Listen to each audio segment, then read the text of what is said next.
તે વાઘ કરો ને વાઘ એવું શિકાર કરે ને એ આમ બે પગ પાછળ કરે કેટા બે પગ તો હું બે દાળના બજાર મેં મકલાતલા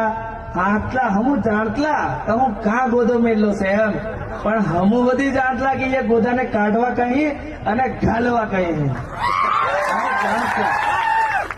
બે દાડા હમું શુભ રહ્યા તો હું હઈ कि पुलिस प्रशासन ने आगे कर दिए અને હિનું પર હિનું ખભે બંદૂક ફોડીને તોરી પરમિશન કેન્સલ કરાય આ વાઘ છે ભાઈ બે દાડા બે પગલા પાછળ લીધેલા આજે જોઈ લો શિકાર કરે છે મને કીધેલું કે છાતી ઠોકીને રેલી કાઢીને બતાવીશું ના કાઢવાના એમ એટલું યાદ રાખે એ લોકો બી એટલું કહેવાનું છે મારું તમને બધાને કે આ બધા અમને લોકોને આમ કરાવે તેમ કરાવે તમને બી કદાચ કાલ કરીને પીવડાવે તો આ આદિવાસી યુવા સમિતિ તમારી માટે અડધી રાતે બેહેલી છે